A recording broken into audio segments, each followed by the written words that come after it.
I got stalked by a weeaboo all day. A pack of furries came to the rescue. This happened to me at an Otakon, the anime convention on the East Coast. At this point in time I was a 15-year-old girl standing at a whopping 5 feet 5 inches. I was slim, but other than that, fairly unattractive and not too noticeable. Me, being the nerd that I am, was really excited to attend my first anime convention. My friend had told me that yes, there was the occasional creeper, but other than that everything was relatively fine. We're all a bunch of nerds in costumes trying to have fun like it's a 3-day Halloween party. Sounds like a blast, right? I put together a nicely homemade cosplay and was ready to face the world. Now, I'm not a very social person, even around my friends, so they let me wander the convention center alone to go people watching and whatnot. The second day, some dude came up and wanted my picture. He doesn't have any kind of costume on but is wearing an anime shirt. I agree and pose because a bunch of people have been asking for my picture. Then he asks me a bunch of questions as if I were actually Aya. I knew a lot of people did roleplay as their characters, so I decided to play along with that as well. After the conversation was over, I decided to look back at the clothes in the dealer's room. Guess who was there? Fanboy. Now, this guy was a little taller than me and I could tell that he was older, probably at least in his 20s. The dude starts chatting me up again and shouts I love Toho. Since we were standing right next to the table for it. He just seemed like a really eccentric fan to me, so I just thought that he was weird and didn't mean any harm. Now, he starts talking to me about how he loves Aya, calling her his waifu, and how I apparently look similar to how he imagines her in his head. This is where I started to get a bit concerned. I excuse myself and leave, but he follows me around and keeps asking me in-character questions. I looked around for a security person, but surprisingly I didn't really see one outside of the man by the doors coming in, and we were on the other side of the room. So I keep wandering around, trying to lose this dude. I didn't actually think to go through with alerting security because this wasn't really an emergency. I wanted to contact one of my friends, but I also didn't want to worry them or rope them into this stuff. The dude keeps following me around and continues on with his questions. Eventually, I manage to lose him and decide to get some overpriced lunch inside the convention center. I sit down at one of the tables and just think to myself, oh no, as I see the guy again in the distance, ordering something. Now, that was probably the first time I've ever purposefully avoided someone. I picked up my sandwich and left. I didn't think he noticed me. That was my first mistake. The guy catches me in the halls and starts talking about the usual Aya-related stuff. I try giving him the cold shoulder, but it doesn't work very well, seeing as he's oblivious and very persistent. Then he starts talking about how cute I am and going off on the whole waifu thing. Now at this point, I was pretty creeped out and asked him to stop. He seemed very confused and acted like he didn't know what he did wrong, and everything went back to the way it was 10 seconds before. At this point, he had followed me into the artist alley and I was visibly uncomfortable. I'm practically backing away from this dude and I politely try to tell him to go away. Then I see some guy in a fursuit walk up to us. Now I'm sitting there thinking, oh God, please no, because I immediately assumed it was one of the dude's friends. The first thing that comes out of this giant blue dog's mouth is an irritated, hey buddy, I'm going to need you to back off, my friend. I didn't know anyone who owned a fursuit, but I have never in my life been so relieved to see an impossibly colored anthropomorphic dog. Now, this dog guy is extremely tall, dwarfing me and being big enough to intimidate the fanboy. He doesn't want to leave though, making up some terrible excuse about how he's just having fun. Then another fursuiter comes up and stands next to the blue dog guy, and they're also pretty big. And there's like 2 more in the background looking over at us. It's at this point that the weep knows when to leave and reluctantly slinks away, looking back at us every so often. Since the furry crew was looking around at the vendor's wares like I was, they decided to stick around with me for a bit to help ward off the creeper. Well, it worked. I never saw the dude again. I kept getting fired from my jobs for no reason. Now I don't think I can look at my girlfriend the same. I've been with my girlfriend, Janice, for 2.5 years. I had just finished my education when we started dating and I've been doing all sorts of jobs since. Sometimes 2 at a time.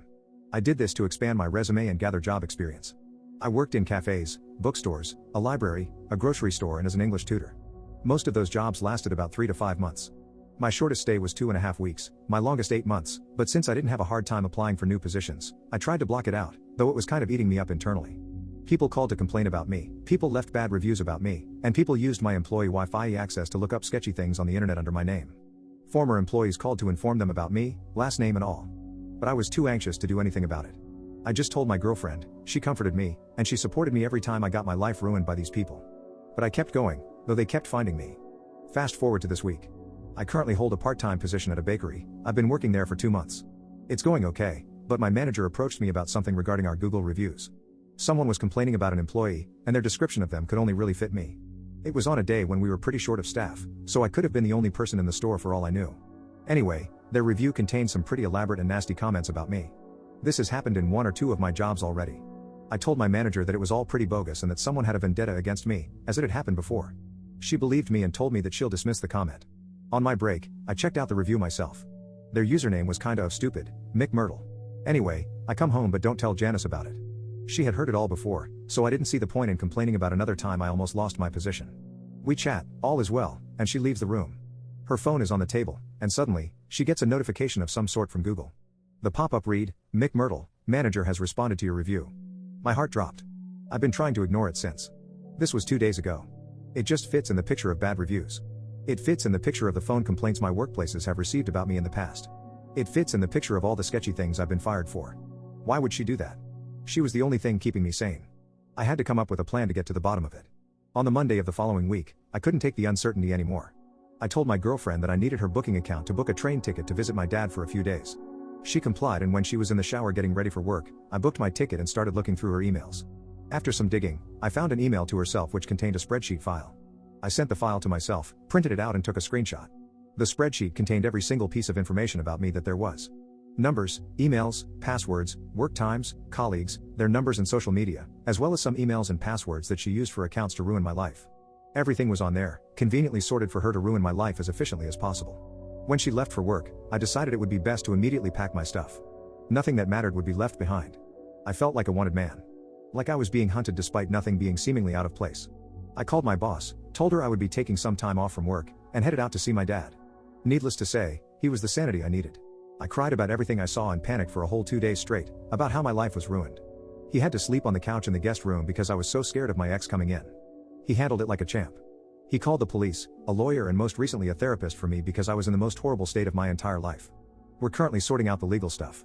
I haven't talked to my ex, except for letting her know it was over and that she's a sick psychopath. My dad handled the rest. I changed all my passwords and I'm now looking for a place to live. I met my online girlfriend for the first time 10 years ago. I still cringe thinking about it. I didn't hit puberty until 16. Needless to say, I was a bit behind in how to deal with the ladies, so I got an internet girlfriend. And somehow I got my family to drive 900 miles to visit her for 2 days. Both of our families were meeting at a pizza place. I walked in, saw her, ran back out of the restaurant, and pretended like I didn't see her. I was so scared. I then came back in, sat next to her, and was too afraid to make eye contact the entire time. My head was on a 90-degree swivel between my mom straight across from me and the soda machine to the left of me. You can imagine how the rest of this night went if I spent my first hour trying to work up the courage to look in her general direction. Now, this girl Jess worked at an ice cream place. Her coworker had been teasing her that I was only traveling all this way to get some. So we go to her workplace and first we see a guy that I've talked to before who's pretty cool. He says, "Alright, nice to meet you," and tries to do a super cool bro handshake. I try to keep up but I mess it up about 4 times before he says never mind, nice to meet you, and goes back to work. You can't imagine how embarrassed and scared I was from that alone. We go into the ice cream place, she orders, and then this guy behind the counter comes over to us and asks me, "So did you get some yet?" "Huh? Did you get some yet?" "Oh, no, we're good, she just ordered." He was asking if I got some, and here I am thinking he didn't just see us order. He laughs and walks away while she loses what dwindling respect remained for me. Great. The agenda from here is to go to her house so our families can powwow. Then we have to check into our hotel room, followed by going with Jess to see a movie. The family stuff is awkward but I get through it without any major incidents that make me feel like my face is melting off. We go to the hotel room to check in and my mom, probably knowing what an abysmal dork I am, has okayed me to get my own room. My stepdad was unaware and he was hesitant to let me do that, but reluctantly agreed. As luck would have it, my room is on the other side of the hotel from my parents. So it's time to unpack our stuff. Jess comes with me to my room, and just like any nerdy teenager, I panic and start trying to come up with anything to do. Be funny, be aloof, be random, do something quirky. I'm a mess, I hate to even admit this. All I can come up with is to get really excited about the hair dryer. I yell out to her about how great the hair dryer is. I'm dumping water on the counter and the stupid hair dryer is drying it up so fast. Mission success, I've wasted enough time that it's time for us to leave for the movie. Being the inner neckbeard I am, I brought a sweatshirt along.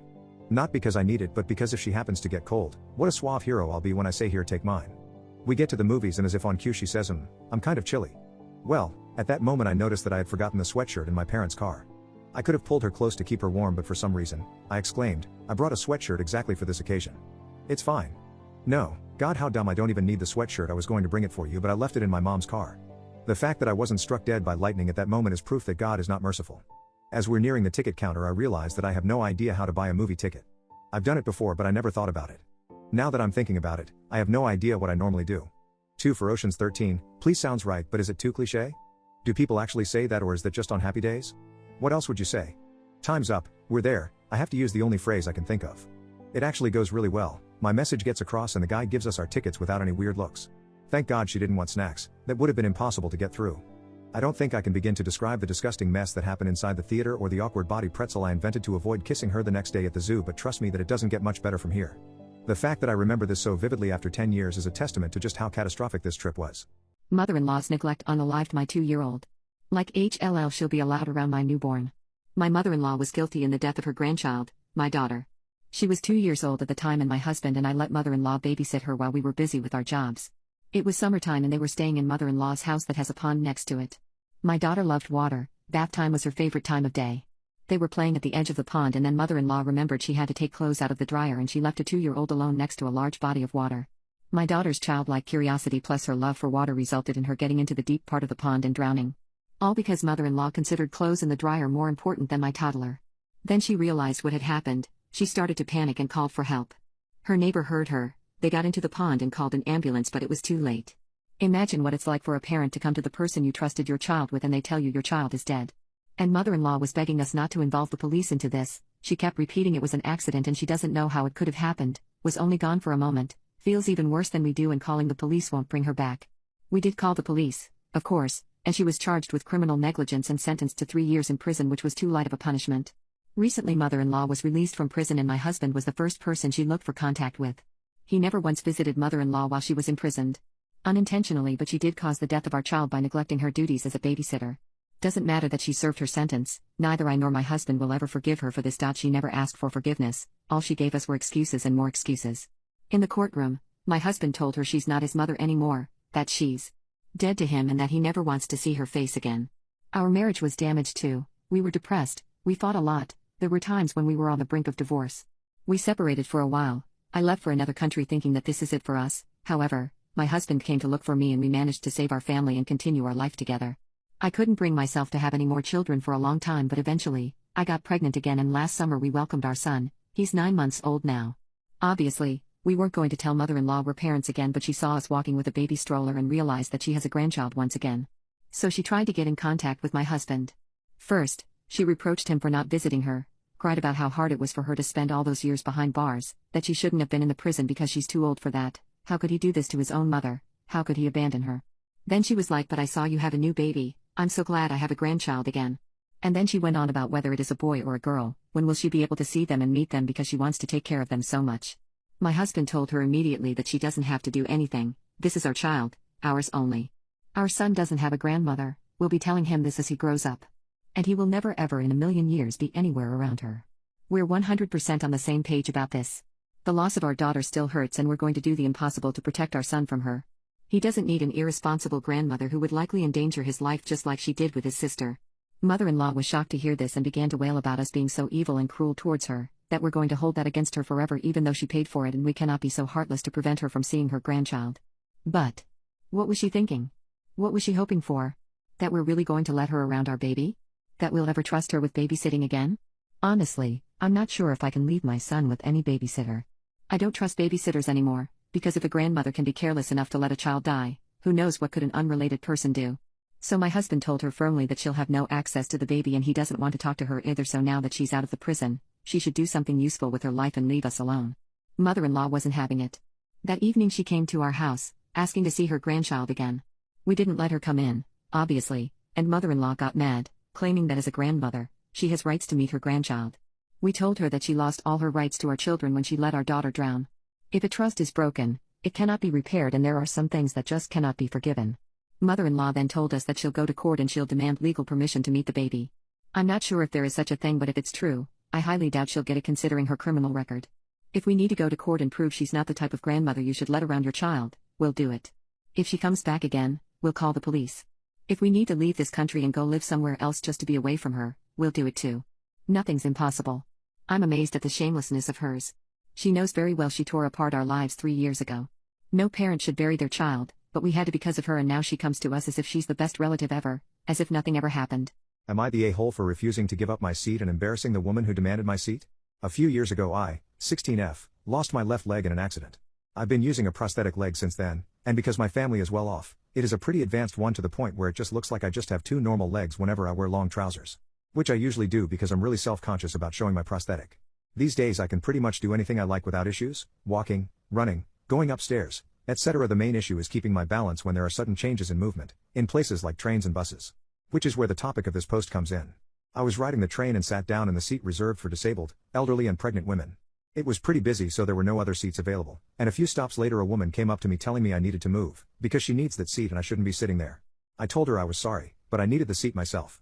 She got all argumentative that I just need to get up, because the seat is meant for the elderly and I'm just a lazy child who is more than capable of standing. I apologized again and said I really needed the seat myself. She left and got the train conductor, who also told me to get up from the seat. I was really done with being treated this way now, so I rolled up my trouser leg, showed my prosthetic and told her I wasn't going to move. She suddenly got very red-faced and mumbled something before she got off at the next station. Am I the a-hole? I could have said I have a prosthetic right away, but it's a really touchy subject for me and it makes me feel very self-conscious. That's why I always wear long trousers so nobody can see or have to know.